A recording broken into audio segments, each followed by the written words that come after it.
తాకట్టులో ఉన్న బంగారాన్ని విడిపించి ఆ రోజున్న మార్కెట్ ధర కట్టి మిగిలిన డబ్బును మీకు అందిస్తుంది కొమ్మూరి గోల్డ్. నమస్తే, నేను ముఖేష్. ఈరోజు మనతో పాటు ఉన్నారు నారసింహుని బిడ్డ సీతమ్మ కొడుకు డాక్టర్ రాఘవ్ శర్మ గారు. నమస్కారం గురువు గారు. శుభాశీస్సులు నాన్న. నేను కొద్ది రోజుల క్రితం ఈ బ్రహ్మశ్రీ డాక్టరు ఇవన్నీ కూడా పక్కకి జరిపేశా. Yes sir. నన్ను చక్కగా సీతమ్మ కొడుకు నరసింహుడి బిడ్డ అని పిలిస్తే ఇక దాన్ని మించినవి ఏవి లేవనే భావనతో బతుకుతున్నా. ఎస్, అందుకోసమనే మీ ఇంట్రడక్షన్ నాకు తెలుసు కాబట్టి నేను ముందుగా అలానే పిలిచాను. సంతోషం గురువు గారు.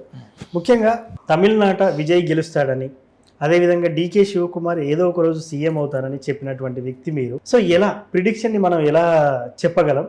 అదేవిధంగా విజయ్ గారికి కొంత జాతక పరంగా 6 నెలల తర్వాత గండం పొంచి ఉంది అని చెప్పేసి చెప్పడం అయితే జరుగుతుంది. అంటే ఆయనకు పదవి నుండి తప్పిపోయే అవకాశం ఉంది అంటున్నారు.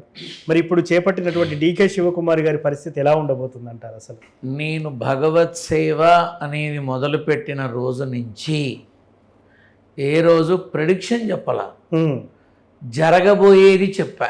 ఎస్, అవును. ప్రెడిక్షన్ అంటే అవ్వచ్చు అవ్వకపోవచ్చు, అవును. 50-50 ఇలా ఉండొచ్చేమో, అలా జరగచ్చేమో, ఇలా అవుతుందేమో అనేటటువంటి విధానం అవుతుంది. నేను ఏనాడు అలా చెప్పాలా, ఇది అవుతుంది అంటే అవుతుంది, అవ్వదు అంటే అవ్వదు, అరిచి చచ్చినా అవ్వదు, అంతే. సో నా విధానంలో ఎప్పుడు మభ్య పెట్టడం ఉండదు, స్ట్రేట్ ఫార్వర్డ్. ఖచ్చితంగా చెప్తున్నా.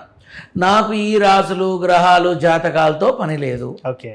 ఏ రకమైనటువంటి వివరాలతోనూ పని లేదు. నా నాన్న నారసింహుడు ఇచ్చినటువంటి అనుగ్రహంతో తెలియబరిచిన విధానాన్ని సంకల్పం చేసుకొని చెప్పడం నా అలవాటు. నేను అదే చెప్తూ వచ్చా. ఏప్రిల్ 4వ తారీఖు నాడు ఎన్నికలు జరిగిన 5 రాష్ట్రాల ఫలితాలని ఏప్రిల్ 4 నాడే చెప్పా. ఓకే. బీజేపీ 2 చోట్ల పట్టు సాధించి తీరుతుంది, కాంగ్రెస్కి ఊపిరి దొరుకుతుంది, మమతాదీది గెలిచినా ఓడినా బీజేపీకి తలనొప్పి తప్పదు, ఓకే, ఖచ్చితం. తమిళనాడు రాష్ట్ర ముఖ్యమంత్రిగా ప్రమాణ స్వీకారం విజయ్ చేస్తాడు, ఈ క్లారిటీ ఇచ్చా. ఏప్రిల్ 4 మీరు మాధ్యమాల్లో చూసుకోవచ్చు. ఇవాళ అదే జరిగింది. లాస్ట్ అక్టోబర్లో మన దగ్గర కూడా కర్ణాటకలో ఖచ్చితంగా కాంగ్రెస్ వస్తుంది, సిద్ధరామయ్య పూర్తిగా ఉండడు, ఖచ్చితంగా డీకే శివకుమార్ ముఖ్యమంత్రి అయి తీరుతాడు, ఈ టర్మ్లోనేనా అని అడిగావు, ఈ టర్మ్లోనే అవుతాడు అని చెప్పా. నాన్న అనుగ్రహం, నా మాట ఎప్పుడూ నిజమే, ఇవాళ కొత్తగా ఏముంది, అది జరుగుతూ ఉంటుంది. ఇలా నేను చెప్పడానికి గల కారణం నా నాన్న, జరగడానికి గల కారణం నా నాన్న. ఇందులో నా గొప్పతనం అనేది ఇసుమంత కూడా ఉండదు. నాన్న సంకల్పంతో నాన్న తెలియబరిచిన విషయాన్ని తెలియబరుస్తా, అంతే. నువ్వు నిలువెత్తు ధనం పోసినా లేనిది చెప్పను, ఉన్నది దాచను, అది నా మాయరోగం, నేనేం చేయను. ఇప్పుడు ఆ క్షణంలో నేను చెప్పిన మాట మీకు నచ్చకపోవచ్చు, బాధ కలగచ్చు, కానీ ఏదో ఒక రోజు అరే రాఘవ శర్మ గారు ఆనాడే చెప్పాడురా అని అనుకునే క్షణం ఉంటుందే, అది నాకు అనంత కోటి ఐశ్వర్య ఆశీర్వచనం, అది చాలు నాకు. కాబట్టి ఈ ఫలితాలనేవి భగవంతుడి మీద ఉన్న నా నమ్మకం, భగవత్ సంకల్పంలో నేను చేసుకున్న సంకల్పం తెలియపరిచాను, అవే అవుతాయి, అవి తీరుతాయి. ఇప్పుడు నువ్వు ఇంకోటి అన్నావు 6 నెలల తర్వాత, మొన్న బల పరీక్షకి ముందు కూడా అయిపోతాడు ఇక ఉండడు అని నేను అన్నాను, చాలా క్లియర్గా అన్నాను. బల పరీక్షలో ఇంకో 30-40 పెరుగుతాయి అన్నా. ఓకే, 145 దాటింది. అవును. సో 6 నెలల తర్వాత గండము, నా పిండం, నా పిండాకుడు, ఇవన్నీ ఉత్త సోది మాటలు. ఓకే. చిరాకు పెడతారు, ఓకే, నిందలు వేస్తారు, ఓకే, చాలా అవుతాయి. కాకపోతే త్రిషాకి మాత్రం క్యాబినెట్ హోదాతో ఒక గౌరవం దక్కుతుంది. ఓకే. ఆనాడు ఎంజీఆర్ జయలలితని ఎలా చూశారో మళ్ళీ విజయ్ని త్రిషాని అలా చూసి తీరుతారు.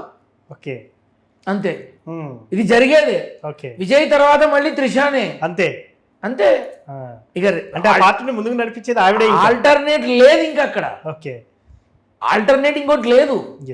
ఎందుకు అంటే ఉదయనిధి స్టాలిన్ సినిమా ఒకటి ఉంది, ఓకే ఓకే అని ఏదో పేరు, దాని పేరు. ఆ సినిమా షూటింగ్ జరుగుతున్నప్పుడు అనూహ్యంగా కలవడం జరిగింది. ఓకే. నేను ఆనాడే అన్నా, ఇంకో 100 సినిమాలు చేసినా నువ్వు హీరోగా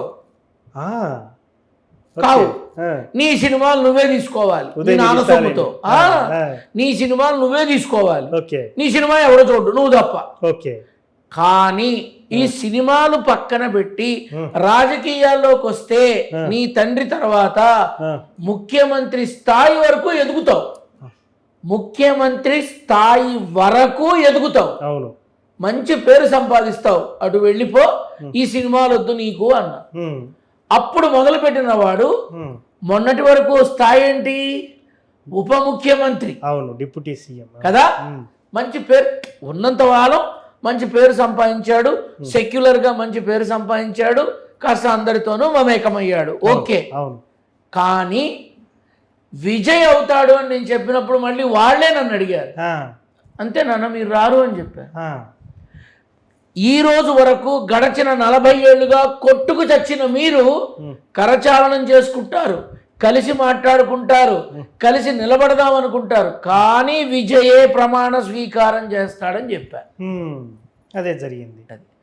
6 నెలల తర్వాత, సంవత్సరం తర్వాత మన హైదరాబాద్లో ఉన్నటువంటి లోకల్ అందమైన జ్యోతిష్యులు చాలామంది చాలా రకాలుగా చెప్తున్నారు, అందరూ చూస్తారు ఓకే ఏం జరుగుతుందో. సార్ ఇంకొక చిన్న విషయం సార్, ఇప్పుడు మళ్ళీ విజయ్కి ఒక్కసారికి అధికార ప్రాప్తి ఉందా? మళ్ళీ ఎలక్షన్ అప్పుడు ఎలా ఉండబోతుంది అంటారు? అంటే జస్ట్ 5 ఇయర్స్ విజయ్కి అత్యంత ఉన్నత అధికార యోగం 29 సంవత్సరాలు ఉంది. ఇప్పటి నుంచి మొదలు పెట్టుకుంటే 29 సంవత్సరాలు అత్యంత ఉన్నత అధికార యోగం ఉంది. సరే, త్రిష కూడా క్యాబినెట్ లోకి వెళ్ళిపోతుంది. తర్వాత ఆమెకి ఏమన్నా భవిష్యత్తులో సీఎం అయ్యే అమ్మ బ్రహ్మాండంగా ఉంది. నేను ఇప్పుడు ఈ తిప్పి అక్కర్లో నేను డైరెక్ట్ గా చెప్పా, ఎంజీఆర్, జయలలిత, విజయ్, త్రిష అంతే అయిపోయింది. క్లారిటీ, చాలా క్లారిటీ ఇస్తున్నా. ఎంజీఆర్, జయలలిత ఏ రకంగా సినీ రంగం నుంచి వచ్చి రాజకీయపరమైన జీవితంలో అనేకమైన పదవులు చూశారో, వీళ్ళిద్దరూ జిరాక్స్ కాపీ ఆఫ్ దెమ్.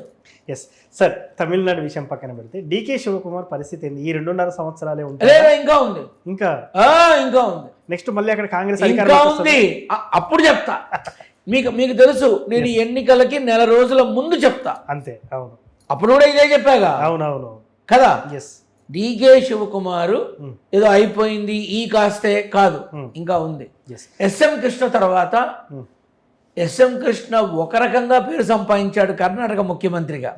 తను ఒక అఫీషియల్, ఒక ప్రొఫెషనల్ సీఎంగా పేరు సంపాదించాడు. డీకే శివకుమార్ ఒక రెబల్, మన తెలంగాణ రేవంత్ లాగా ఒక రెబల్ ముఖ్యమంత్రి అవుతాడు. Thank you sir. అసలు మీ ప్రిడిక్షన్ ఎప్పుడో ముందే చెప్పేశారు, కానీ కొన్ని వాటి మీద అపోహలు అయితే ఉన్నాయి, వాటి డౌట్ అయితే ఇప్పుడు క్లారిటీ వచ్చేసింది. Thank you very much. శుభం భూయాత్.